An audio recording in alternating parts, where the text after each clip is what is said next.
Arr, grog. Hello and welcome to the Cider Shed podcast. It's me, Peter Fickling, with Kerry Warbis and Matthew Weir. Kerry and I are dog-tired, so Matthew, you're going to be doing a lot of heavy lifting, especially considering you've got local elections thundering in the background up and down your street. Yeah, they don't seem to do the old door-to-door canvassing here. Instead, what they do is drive like a three-wheeler car around the neighbourhood, shouting on a loud hailer, playing terrible songs on like a public address. So Brian Ferry up and down the streets of Porto. Oi. Unbelievable. I tell you what, if Brian Ferry was running, he'd get my vote. At this point, the guy that keeps doing laps around mine, I've started to imagine my bedroom window as like the Texas Dallas Book Depository. Oh, stop it. What would Brian Ferry's manifesto be, Kerry? Kerry is Brian Ferry's number one fan, by the way. Well, he's actually got an album called Manifesto, or Oh. a track called Manifesto. Is it possible Yeah. that was some kind of weird subconscious connection in my mind? Yeah, I think it Maybe, probably yeah. was. You've seen his lovely, lovely face with those words close by, haven't you? I think he'd be pointing at the other party's manifesto and saying, "You need more than this." Eh. But isn't it better that they go round on the three-wheeler thingy than knock on your door? That I hate it when people come and knock on your door, for charity, or I always feel awful for them for doing that job, bless them. I don't feel so awful for Jehovah's Witnesses. There's on our street WhatsApp group, they send an alarm round saying that they're coming, so that you can hide. I once had, during a local election in Dublin, Sinn Féin knocked on my door, and I've never faked an Aussie accent so fast in my life. Yeah. Have you got anything going on up your end, Peter? It's a very personal question. No, it's all. We've had illness in the house, so my aforementioned tiredness is just it's child illness, my illness, and my lovely wife's illness, and we're all back to full health now. So hopefully this weekend will be tolerable. I can't wait. Just an extra half an hour in bed. That's all This is the whole point of parenthood, isn't it? Your life becomes just counting the minutes between sleep. It does a bit, yeah. It's good when they get to the stage where you can't get them up. I quite like that. Oh yes, because their stupid little brains are developing. Speaking of arrested development, Chris. Okay, yeah. Was it the wisest idea for Chris to try and get over his recent troubles with Alice by going down the bull and getting absolutely trashed? I think the lack of wisdom was more on the behalf of the people who decided to hang out with him. I mean, I really went off Chris this week. He sounded like the worst person to hang out with. I wondered where Harrison was, because he said it was a night out with Harrison and Fallon, wasn't it? He had to work. I missed that. Okay. He had to work, and Fallon had to work late, so she couldn't be there till like after 8 or something. Okay. He's already a few pints in. Yeah. And did Amy get there first? Yeah, because Fallon, she was slightly late because she forgot to set her burglar alarm, didn't she? So they were sort of already mentioning things about, protecting your home against things.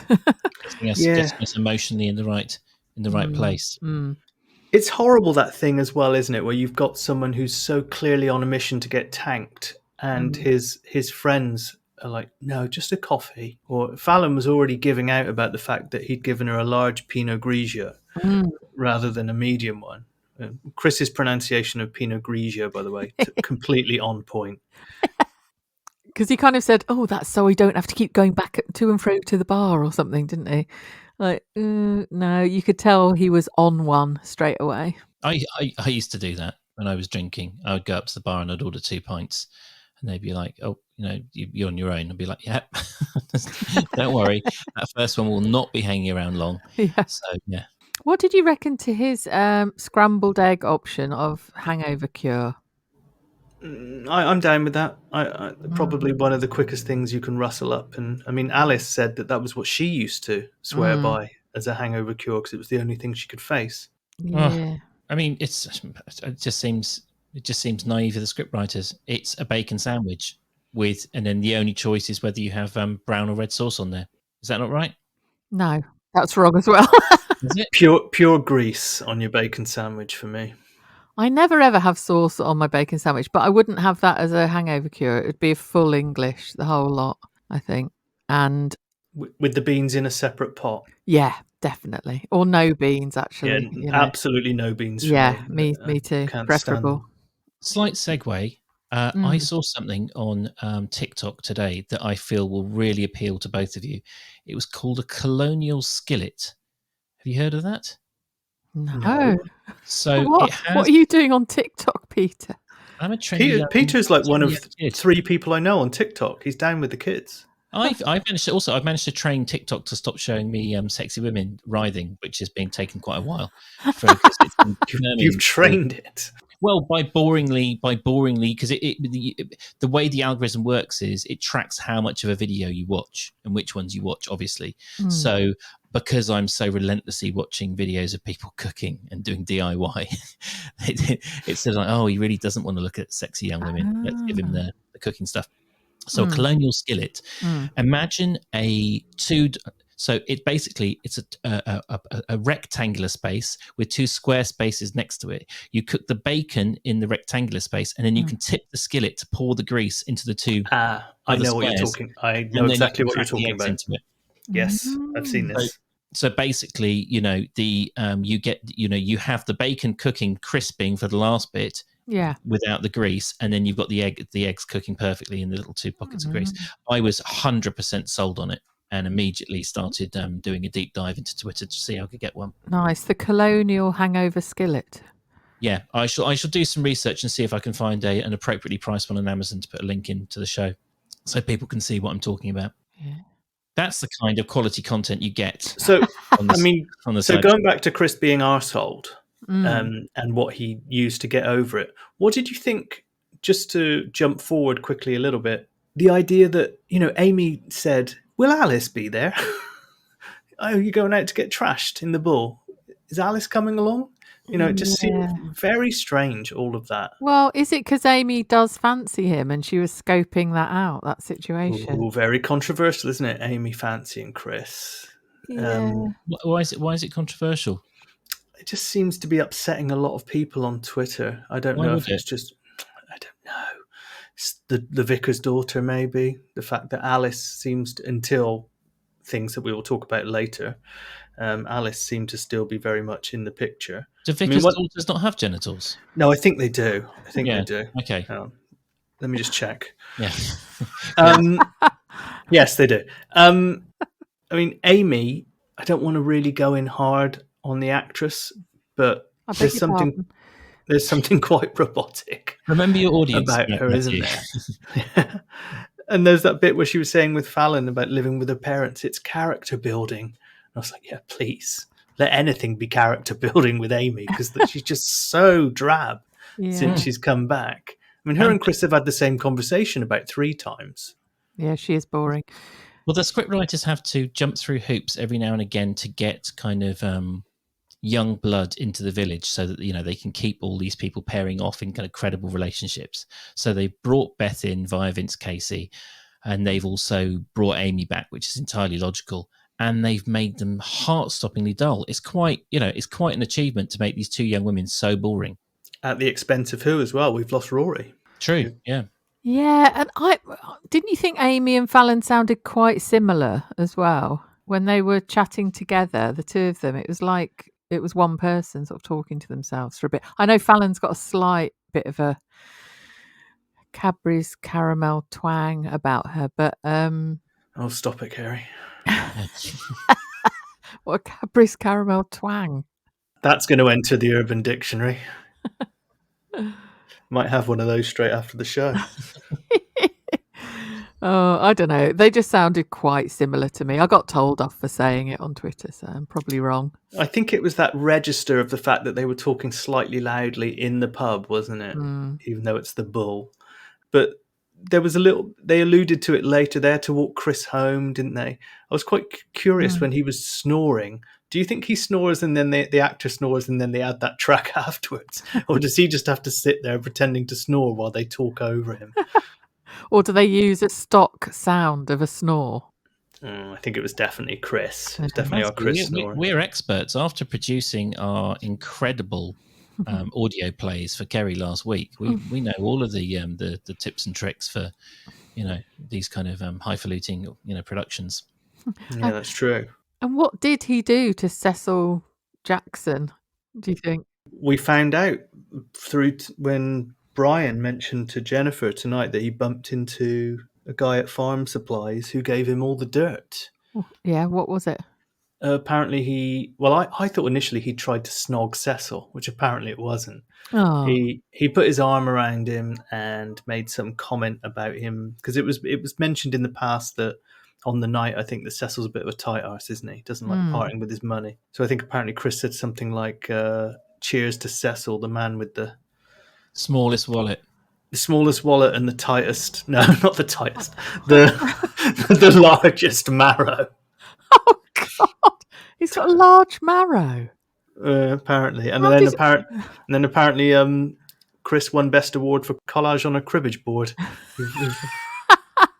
What was that? His dinner on the cribbage board coming out of his nose. Yeah, apparently he parked a tiger all over a cribbage board. Oh, I mean, staggering home and throwing up and being put in the recovery position. It's a bit, yeah. That's never happened to me. Not once in my life have I needed putting to bed. I mean, my fond relationship with alcohol is reasonably well documented. I just don't get how. I don't understand how people get in that state. It's quite something to you have to really, really overdo it, don't you? Or I mean, it's not even just being a lightweight, because normally if people are lightweights, they just keel over before they even get that far. Yeah, he hadn't eaten much, had he? He'd had a ham toasty and some crisps for dinner. That's a sensible dinner. If you're in the pub, I mean, surely, Kerry, you've gone to the pub after work and kind of skipped a main course or two. Yes, I have. Yes, I have indeed. Yeah, because Fallon sort of went, "What's wrong with Mum's menu?" Didn't you? So apparently, yeah, Jolene had to throw him out from all accounts. So yeah, fell over, vommed on the cribbage board. I don't know if anyone was actually playing on it at the time. That would be great if they were. And then Amy and Fallon had to guide him home. Yeah, they were very casual the next morning, weren't they, Alice and Chris? Yeah, that's what I meant. It was strange, wasn't it, that she was so cool about the fact that he'd just been out getting hammered the night before. But do you think there's any germ of something to do with, because he got so trashed, and then she sort of went, "Do you want another drink?" Didn't she? Suggested that he carries on or has the hair of the dog. Do you think there was any part of her that was thinking his moral high ground sort of slipped just a little bit here? If she did, she didn't let that seem obvious, didn't she? She was very much the carer, and you're doing better than me if you don't want another drink. Yeah. So, but I did get that impression that he didn't seem to have any shame about the fact that his wife is a recovering alcoholic, and here he is still drunk, stroke hungover, and she's there with the daughter. It's not great, is it? I mean, is it meant to be this, well, I can do this because didn't he say my body is different to yours? Essentially, I'm not an addict. And I was like, well, yeah, great way to rub it in, mate. I don't think she needs that. I was kind of on the fence about that. On the one hand, it's Alice's responsibility to acclimatize herself to the world that surrounds her, and that other people shouldn't have to curtail they should be obviously her friends and family should be sensitive to her needs, but ultimately she needs to live amongst people who don't have her problem. But yeah, it did seem a bit weird that having self-evidently got himself in this pickle, it did seem weird how he just banged on about it so sort of thoughtlessly at the same time. Yeah, that's Chris all over, isn't it, really? Thoughtless, yeah. Yeah. In a very literal and kind of like, and the phrase, literally and also in the phrase. Yeah, exactly. It was funny when, well, not funny, but I noticed he said, "I still love you, Alice." And she said, "And I've got so much love for you, Chris." Yes, there was no "I love you" return there, was there? No. I did, I mean, it's this very sort of amateur psychology, but sort of I did think about the fact that it was like in the past, he was always nice, Chris. And that was it was like Chris supporting his dad doing some bell ringing. Chris comes to the rescue when Harrison has a problem. Like Chris didn't have any personality beyond just being someone who turned up in a bit of a crisis and added some sort of elbow grease to the situation. So really, Chris as a character has sort of appeared, in all the dimensions over the duration of Alice's sort of alcoholism plotline, and you do sort of understand why she wouldn't want to be with him, having heard this latest version of him. He's also very stupid, and she's advertised as this very clever woman. I mean, she doesn't seem that clever to me, but we're always told how clever Alice is and how bright and sort of how bright she is with how much potential. So one amateur psychological theory is that the booze was part of a way of kind of reconciling her life with this dullard. Yeah. And then the second one is that now clear-headed, whether it was intentional or subconscious, to my first theory, she just can't cope with being with this man. He offers nothing to her. Yeah, exactly. I was thinking that as well. Spot on. I think, she also, another side to that is that this sort of, let's get Alice back to how she was. I mean, do they know how long she has had this alcohol problem? Because I think the Alice that they want back is perhaps early alcoholic Alice. When was she last? Yeah, when was she last actually sober? And it really did occur to me that maybe now that she is having spells of sobriety, that she's actually realizing how little she and Chris actually have in common. Yeah, I like this idea that she's kind of waking up. She's like, oh my God, I married a guy who makes horseshoes. What have I done with my life? I know there's someone, I know, who had an addiction problem, and when they stopped, they quit, they could see in the cold light of day that their relationship was terrible and they split up. So it could have an element of that. Obviously, she's saying she needs to be away from him to get sober and stay sober and stuff, but I wonder. It's a bloody great excuse, isn't it, to cut and run? Yeah. It's also inconsistent, isn't it? Because last week it was like, I love him so much, but I have to do this, and then this week it was a lot more kind of it's over. Well, it was Banjo that talked her into it.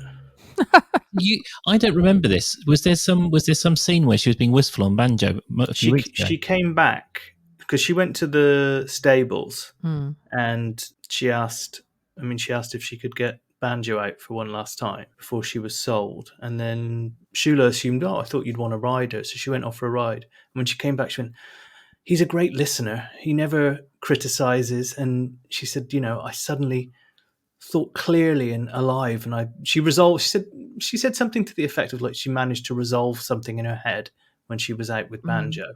So essentially, she basically asked Banjo, should I divorce Chris? And he said, yeah, look at the state of these fucking shoes he put on me. Yeah. Definitely. Yeah, she's now not selling Banjo. She's shacking up with Banjo as an alternative. So she sold Banjo and she paid for her rehab and a magic 8-ball with the money so that to take the... Also, she's going to ride the lively horses for Shula because Shula's having some kind of PTSD from getting thrown off Rolly. There was a great bit tonight where Shula said, I can imagine the animals getting spooked and throwing me. I was like, yeah, so could I. It's all we think about. Yeah, because the Thursday show is always quite tricky because I have to kind of sort of get the boys' supper ready, and then sort of listen to the show and get ready to do the recording all at the same time. Yeah. I think Kerry has the same problem with doing the tweet along on the show. So I miss so much of the Thursday show. So a lot of all these things that Matthew says, I'm always like, oh, okay, that's interesting. Yeah. But I didn't realize that Shula was giving that stuff to Alice for to help her with her that she had issues. Yeah, the notes that I put down about Thursday's episode, which is tonight, 4 things. One was Jen was making soup. Okay, that happened. Yeah, I was like, oh God, here we go, soup again. Banjo selling. Yes. Divorce. Okay. And then Brian's fear of a financial hole in Bridge Farm, shaped like Chris Carter. It was a very relatable episode, wasn't it? The angst of, oh my God, I can't believe I've got to lose a horse, a whole actual horse, a horse that I can ride that costs a fortune. Oh my God, the audience is really going to understand this angst. And then Brian's equally powerful, his immediate concern for his daughter. Oh my God, what about the effect this has on my portfolio? Yeah. Well, they've been teasing that, haven't they, for a couple of episodes, because it was like, the nest will always be your home. And Jenny was like, why did he ever think we'd want him out of the nest? And then suddenly Brian's like, divorce? The bloody Carters are going to take half of Bridge Farm. What are we going to do? Yeah. Someone might tap Brian on the shoulder and say, do you know what, Brian, you've done very well to avoid your farm being, carved up because of various infidelities and various potential marriage failures. So maybe, don't look a gift horse in the mouth. Maybe just take this one on the chin. No, I think it's fair Here we go, play. blind loyalty. Yep, not blind loyalty. I'm not the only one. I saw Brian Holding on Twitter. He said it as well. Whilst he might have jumped to it a little quickly, he's put loads of work into that, and to sort of suddenly think, oh my God, like a load of it might just get split and given to this oik. It's a fair concern, I think. Yeah, I like the way that Jen said, well, he has his own business. And Brian's like, get stuffed. Yeah, no, it's no comparison, is it? Jesus. There was also an interesting point. Jenny was busy compiling her weekly or monthly email to Debbie. And Brian said, can you ask her how it affects blah, blah, blah, the new changes to the Land Protection Act, which incorporated into that, I think, is that bloody right to pollute raw sewage into water that's come out recently. And I was like, why would Brian want to know about that, I wonder? Oh, has he got some more he needs to get rid of? Yes. Perhaps he's thinking of putting Chris in an acid bath and pouring him into the Am. Oh, yeah. Kerry, do you know about the fact that thanks to the Tory government, there's a whole load more pollution getting poured into our waterways? I didn't know that. No. I think that happened while you were off in Mallorca. Yeah, so they basically they've lightened up the regulation on raw sewage going straight into the water now. For God's sake. Yeah. Oh, 20 quid off people's benefits as well. Yeah. What the hell? It's remarkable, the complicity of, I mean, regardless of whether you vote for Conservative or Labour or whatever, it is without doubt that this government is being given a free ride by the press, and this stuff does not get mentioned. Like, the fact that it should be, sort of front 5 pages every day for weeks, information like that. But anyway. Yeah. On a much smaller scale, I had a very, very good fun back and forth with the post office Twitter account today. I saw that. I didn't see that. Which was absolutely stunning. Matthew Weir, consumer rights champion. Oh, yeah. I did that with Curry's PC World once, and I owned them hard. Was it because the person in Curry's didn't have a basic grasp of Latin? No, is that what you went with? No, that's what Alan Partridge ticks the guy off. He rings Curry's to order some speakers, and I think he says apropos, and he goes, "It's Latin." He said, "You should have a basic grasp of Latin if you're working in Curry's."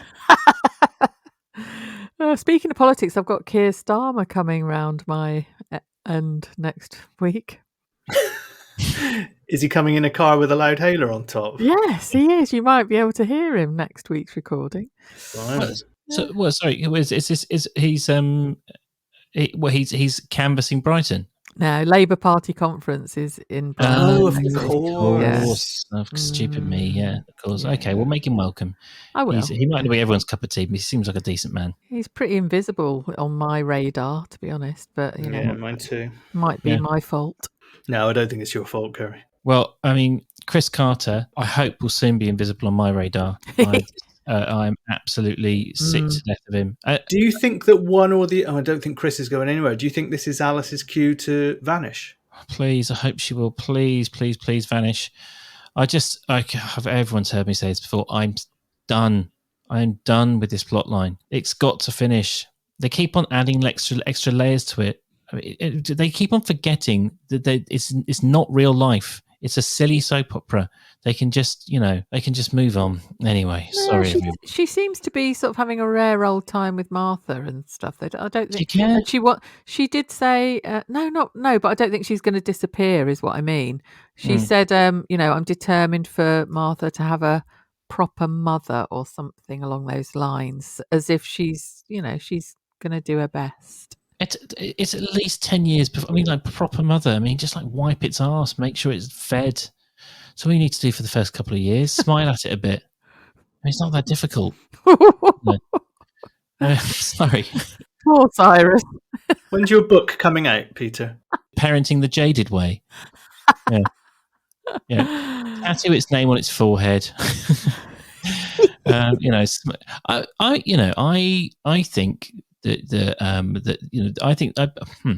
I think that it's this kind of like this fondness for just showering children in praise is as damaging as ignoring them or being sort of being abusive, and I think that Alice will do very well to take a more kind of to add a bit of Jim Lloyd to her mix when she's doing some parenting. Obviously it's damaged Fiona and Alistair a bit, but I think a bit of Jim Lloyd style parenting is out of fashion, but I think it should be brought back into fashion. You can imagine what an unfeeling, uncaring parent I am. I know that you're not at all. But yeah, it's true though. You see loads of like kids getting up to nonsense and being really loud and obnoxious, and their parents very close by, just letting them do it. Yeah. I can't stand it.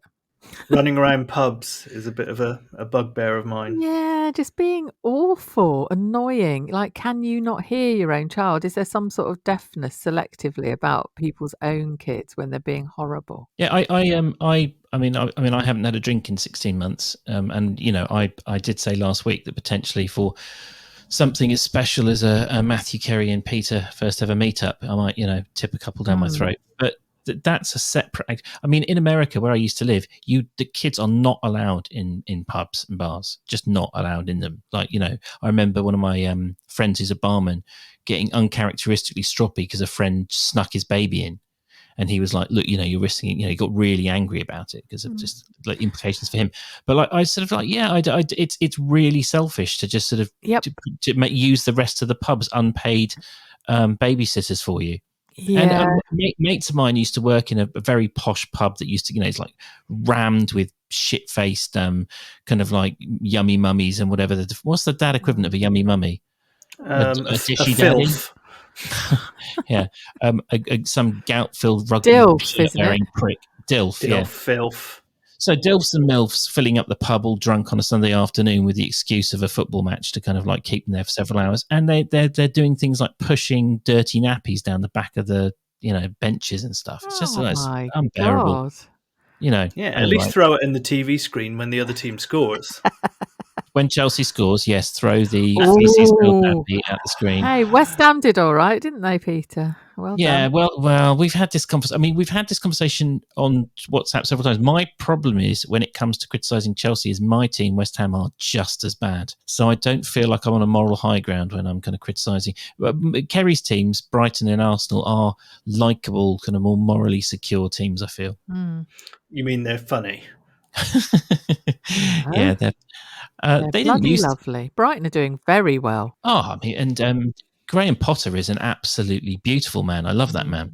Yeah. I tell you what, if I put Graham Potter into the search engine at the top of my WhatsApp, it just brings up a million messages from Peter singing his praises. Really? Yeah, it's very strange. Well, but do you know about his career in Norway? He used to get his players to run around doing ballet and going and giving local kind of librettos at kind of local amateur dramatics and stuff. And he ended up in Brighton. Well, via Swansea, but like he this is how he built his career, was by being this kind of open-minded and kind of sort of intelligent and a bit like Arsene Wenger. Yeah, exactly. I think there's a kind of a commonality between the two teams. Yeah, apparently Arsene Wenger's rumba is a riot. I like Arsene Wenger. Yeah. I think he's so we can add Chelsea, Brighton, and Arsenal to another podcast offshoot that we're going to be doing. Oh, talking of which, a bit of bookkeeping. We had a incredible good numbers last week. Did you know this, Kerry? Well, did you see? I posted a few of them. So it's going to trigger the Warbis episode. Yeah, do the listening public want the Warbis episode? I don't know. I'm not convinced. I am game. We never bothered to actually ask if people want the war. So for newer listeners, for the people who weren't part of the original promise was, I think on episode 1 or 2, was that if we doubled our listenership, then we would do a Kerry Warbis interview episode, and then if we doubled that, we would then do a Matthew Weir one. But we had our numbers were really good from the beginning, and they soared up and up and up and up and up, and then they kind of just plateaued under the crucial doubling. And we've never been liars, so we weren't going to fudge it just to do the Kerry episode. But I think this week is going to be we're going to have doubled our original listenership, which, as I said, was already pretty healthy.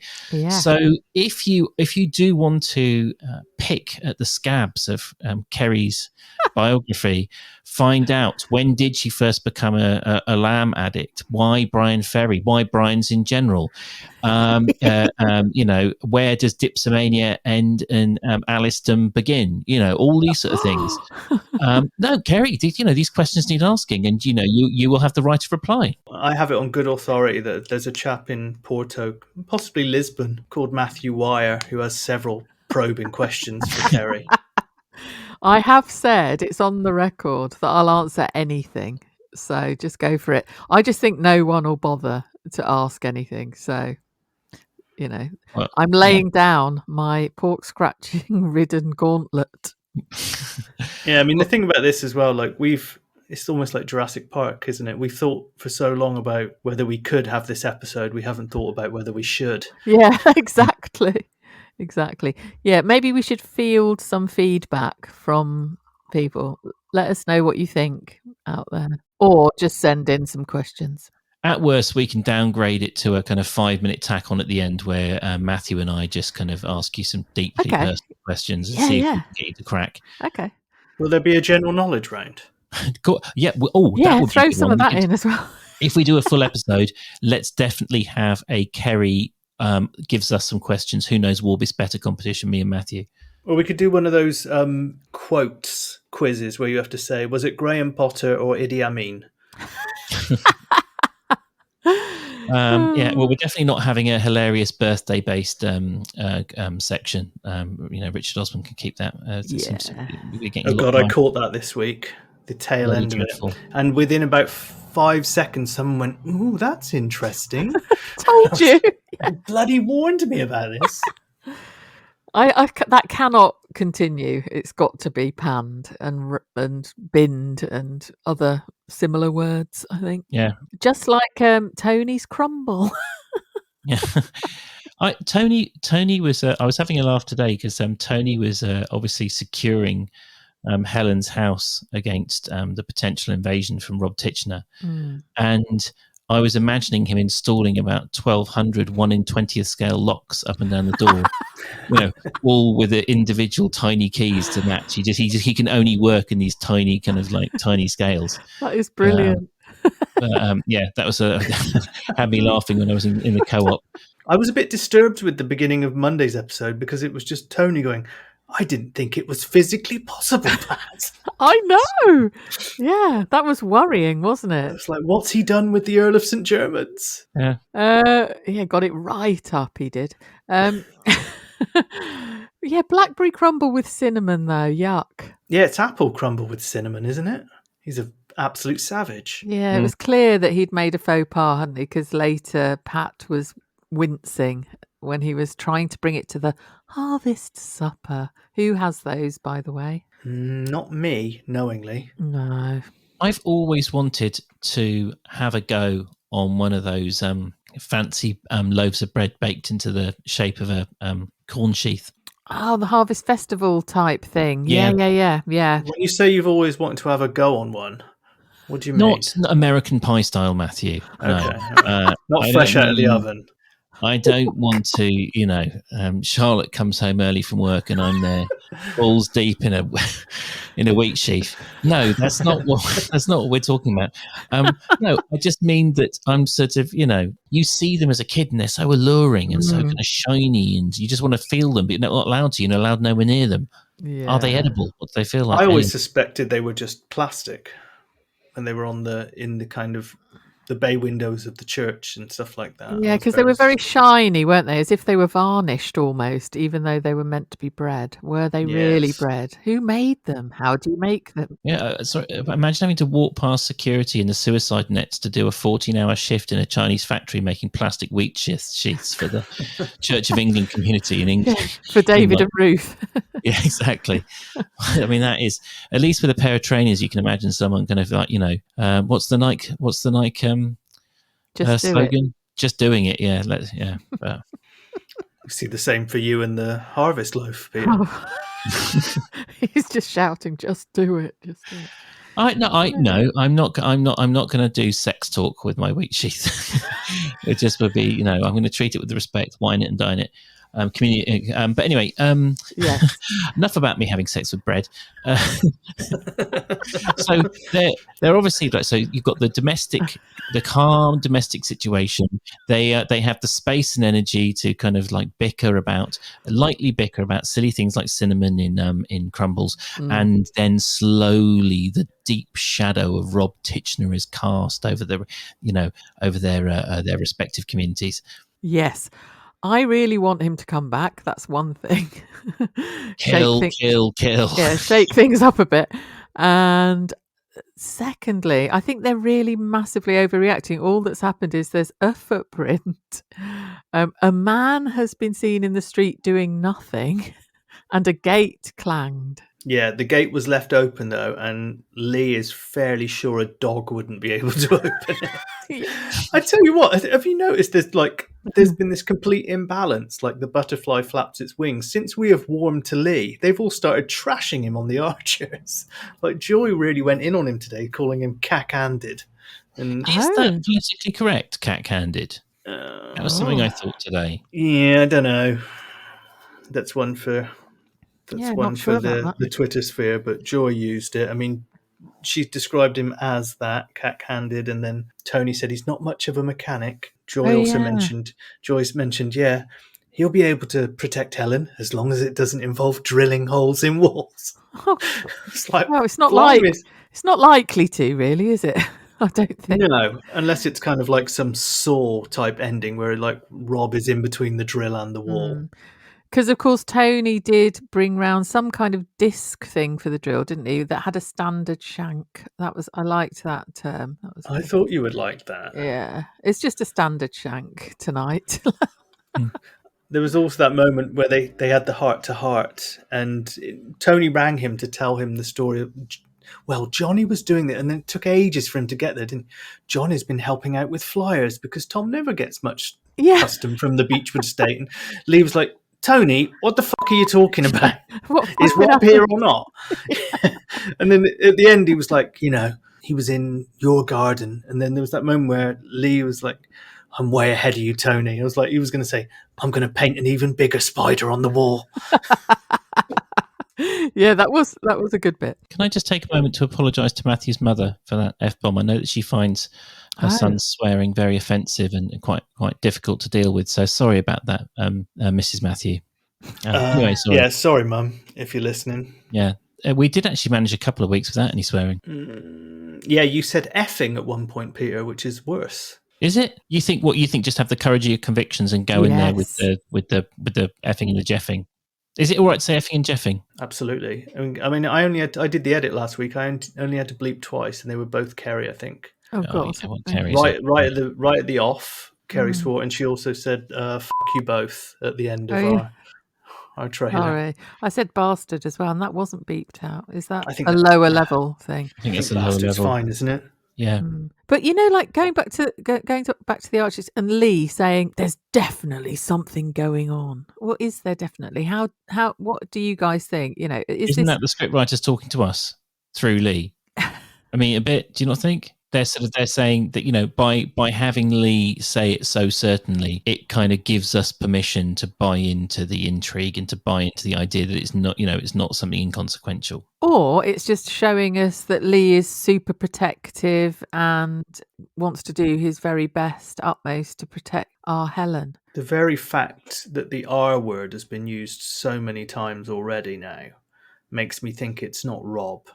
There has to be some other explanation. I know that I thought that possibly Philip did a jailbreak, fell over the wall, landed on his head, and he's got Harold Bishop style amnesia, and he's just wandering back to where he remembers vaguely living. What's Philip's son called again? Gavin. Gavin. I mean, that's a good point. Maybe Gavin's this. Maybe the old laptop. Maybe there's something in the cupboard that Gavin needs to get hold of. Could it be one of the horses who's escaped their captors? What, Banjo? They didn't actually guys. say what the shoe print looked like, did they? It could be. Could be a hoof. Because there was that point when he said to Lee, he was like, "Do you think it was one of yours?" He was like, "I don't know." Looked a bit like a horse, Tony, to be honest with you. And he said something like, there was a shower last night. So what are they looking at? I thought he was using the passive voice and he meant Helen finally had a shower last night. But none of this is actually that unusual, is it? Out of the ordinary that there could be a man in the street doing nothing, a footprint on your mud, and a gate clanged. Why are they suddenly scrambling to the police? You two are cut from such different cloth from me when it comes to this stuff. I'm much more happy to be led by the scriptwriters, I think. So, I didn't have any doubt at all. I was just like, oh, they're telling me it's Rob. I'll believe it's Rob. Okay. I'm not disagreeing with you. I'm just saying like that is interesting to me that you when you're listening, you kind of have that kind of obviously questioning voice in your head. But I'm torn because I would like Rob to come back, but I just think this is all a bit daft. And there were other clues, weren't there, dropped, like Tony when he was saying about having found a disposable barbecue in cans at Primrose Bank, I think it was. Yes. Little signs that someone's around. I did notice Cans that doesn't seem like Rob. No, but then and Pat said all those ring pulls and bottles. I thought there aren't any ring pulls nowadays, are they? Because they've got those things where it doesn't come off. I found a ring pull the other day somewhere and I was like, that must have been there for at least 25 years. Yeah, little signs of us meant to be thinking about Rob. But I think they've gone too early on Rob for it to be Rob. Yeah. Okay, well, that's disappointing. Someone else on Twitter said they think he's just going to appear and like bam as a surprise, not any of this kind of obvious build-up. I just, I don't feel it's very Robbie to be skulking around and to be kind of like loitering behind the windows. I think he's had enough time to regrow his kind of, thick carapace of certainty and alpha maledom, no matter how in his head it is. And he would be coming back and jabbing his finger in Lee's face and being obnoxious. I don't think he would be running scared. Who in the immediate customer service industry of Ambridge, like the village shop or the tea room, wouldn't know Rob? If he was to walk in and order a coffee or pick something up in the shop, would there be anyone behind the counter who wouldn't know him? That would be a great way to bring him back in. Like he'd just casually walk in and buy a packet of digestives. Well, he should. I mean, it's a shame he didn't apply for Adam's job. He would have, he's massively qualified. He could have, with a disguise on, like a ginger beard or something, and some really thick glasses. My name's Bob Kitchener. I don't know. We will see. Is it all right? Is it all right to want him to go on a bloodied and lengthy killing spree, and to end up wearing Pat's sort of skinned body like like a shroud? Is that bad that I want that so much? No, perfectly reasonable. I think. No, I think Peggy's been dreaming of that for years. Yeah, I've had enough. I'm so sick of them, and I have softened. As I've said before, I have softened on Helen because of her sort of interactions with Lee. It has made her a bit more tolerable, but not to the extent that I wouldn't sort of roll back the months and the years a bit to really kind of enjoy Rob getting stuck in. Because it never upset because they are fictional characters. I never had that kind of, oh my god, what's happening to poor Helen? It's just like, no, it's she's awful, he's awful, and so I just had a kind of dispassionate remove from the whole thing.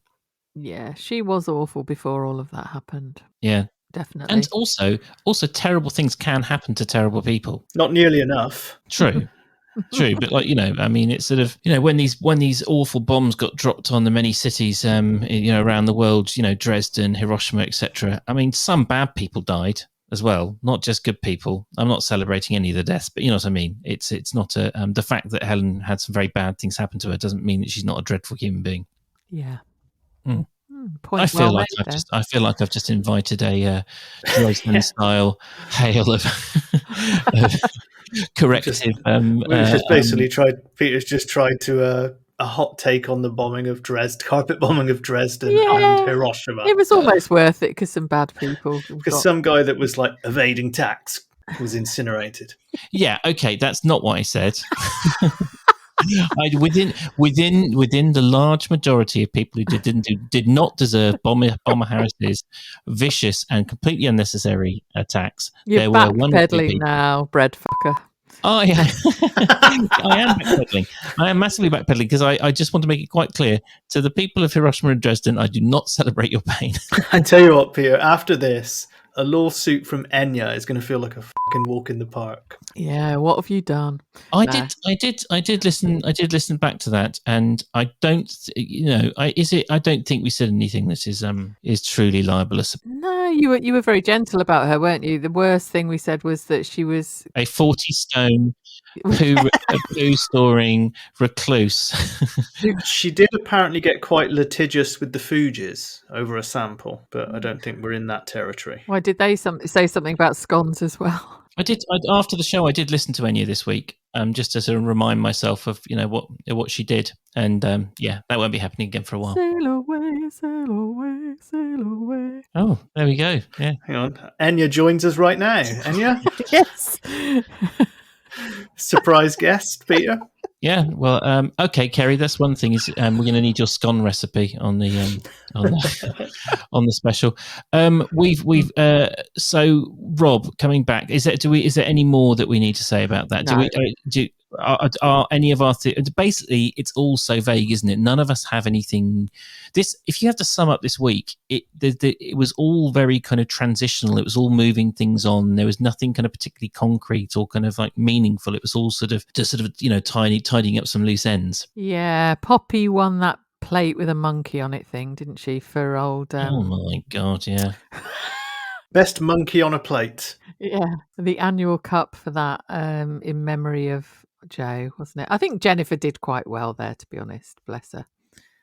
She was a good egg with her pram shoes and giving the plate thing prize away. That was nice. Yeah, flower and produce. It doesn't interest me in the slightest. I don't know about you two. Bert Fry's trug of vegetables or whatever it was. Well, hopefully their sort of memorial to Joe is also a memorial to that as a trope in the show, because there's a point at which kind of nostalgia for bygone days, which is definitely part of the Archer's appeal, runs out, and a kind of anachronistic sort of determination to cling on to stuff that's just no longer relevant to the country that we are now begins. And I feel that we're much more in the second part when it comes to the Flower and Produce show, some of these kind of village events. Are you saying time is up for the New and Onion Fair, Peter? I forgot that is it your dad's village? It's not my dad's village. No, the Newent is kind of slightly on the other side of the Severn, heading towards the Forest of Dean. There was a weird thing that Jennifer said, wasn't there? That was, well, not weird, but how she suddenly said it was a bit odd, where she was talking about the Harold Asquith from the Echo. And she said, the dead hand, you don't need to talk to me about the dead hand of patriarchy in Borchester media. Yeah, because isn't the entry still going through on Harold's name, despite the fact that his wife is exhibiting? Oh, is that what it was? I thought it was a woman journalist has to use Harold Asquith's name. I think you might be. Yeah, I think you're more on the money there. Yeah. Yeah. How bizarre is that? This is back to what I was saying about stuff that just needs to kind of like they need to clear house with a lot of this stuff that's going to be knocking around for years. Ridiculous, like just the idea that there's a sort of well-staffed local newspaper that's 20 years out of date. Yeah, because it wouldn't be the Borchester Echo, would it? Really, like the Evening Argus, which is our local paper, it used to just be Brighton, and now it's like for the whole of the south of England or something, and it's bloody awful. And it's basically an estate agent's news sheet with a few with a few pictures of sort of like Emma Raducanu on the back, and then local girl made good or whatever, that kind of story, and then some disproportionately to do copyright Bill Hicks, wheelie bin tipped over in Tidmouth, sort of style story on the front, and an unreadable website. Yes, of course, all these all of the tropes. One of the few reasons to remain on Facebook is the page Angry People in Local Newspapers Holding Things Up, which is just a series of photos of people holding something they bought that has let them down. And the ensuing story. I've got a whole book of those. There's a guy on Twitter who wrote it. I have the book here. Is it Alistair Coleman? Might be. Can't remember. On the show's credits, on the show's notes that we put out, and it goes out into all the podcatchers. I'm going to put on the Framley Examiner and the personal ads page. It's absolutely extraordinary. It's a fake local newspaper. It is not safe for work at all. So if you see it, if you are a little bit of nervous disposition, do not click on the link. Otherwise, click on it and you will laugh uproariously. So yeah, as I was saying, we've had great numbers the last week in terms of our in terms of people tuning in. So that's absolutely fantastic. We're incredibly grateful. I mean, it's been a weird couple of months because all three of us have taken a little bit of time off here or there. So to come back, the three of us, and do a show together last week and get such a big uptick in numbers was really good for my morale. How did you two feel? Yeah, I mean, it was because I came back, wasn't it? It's about the beautiful chemistry between the three of us, Gary. But sorry, sorry. I think it was because people wanted to hear the Highlander backlash. Oh yeah, yeah. I mean, you don't want to see what's going on in my DMs, Kerry. Oh no. Yeah, they wanted me to be owned totally publicly. Yeah, fair enough. Well, I feel you did that yourself when you did your stupid tweet along to the film. Anyway. But let's not get this. We've already had. There's already been a lot of acrimony off air, so let's try and keep this civil. Yes. But there is some exciting news. My dad is over from America, so I'm completely off the radar for a week. But it coincides with there's going to be Kerry and Matthew recording in the same room in Porto soon. So without, and this isn't who I am, but without Papa Fickling there to keep a steady eye on things and help moderate the drinking levels. So just how out of control is it going to get? Well, you get in quite late on a Wednesday, don't you, Kerry? Yes. Yeah. How late? Do you know? Oh God, I can't remember. Yeah, no, it's about 7 p.m, something like that. Not wildly late. So I'll meet my mate Jeremy. We can suss that out, the practicalities. But yeah, we probably will have a few ports, won't we, or something? I think so. I mean, sod's law. After 3 months of pretty much just enjoying myself, that does fall on my first proper full week back at school teaching the kids. So it'll be interesting, but I'll have to be. No, I won't be on my best behaviour. That's a complete lie. Good. Yeah, and it'll be a good warm up for when we get with Peter, and he breaks his duck for the first time in a while, and we have to put him to bed for the first time in his life. Yes, in a recovery position. Yeah, with my bucket, my shoes, my boots by the bedside, and my hide the cribbage board, Charlotte. Yeah, the Porto thing is 6th of October is when I go out there, so it's that patch of time. So that's going to be absolutely brutal.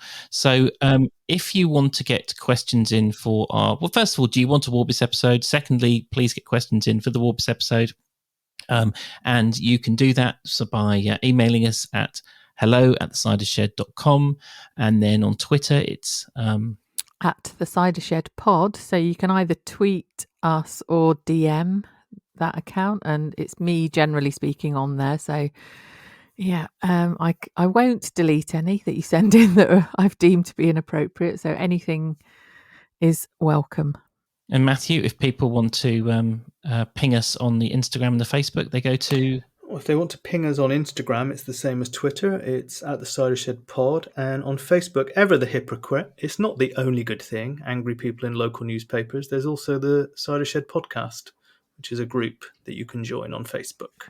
Fantastic. I've enjoyed this recording this far more than I enjoyed the week of the Archers. I'm hoping that next week we're going to be ankle deep in the blood of Rob's victims.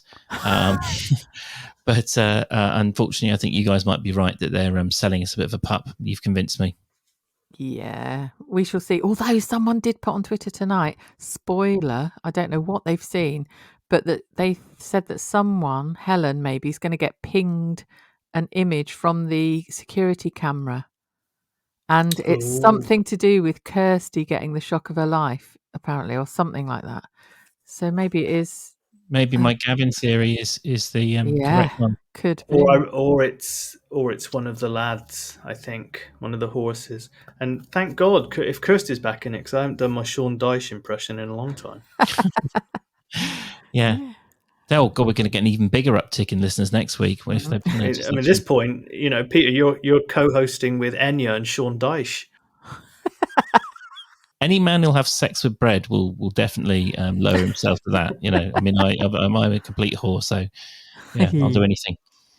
Well, with that horrible information ringing in everyone's ears, I'm going to say goodbye. Yeah. See you next week. See ya. Bye.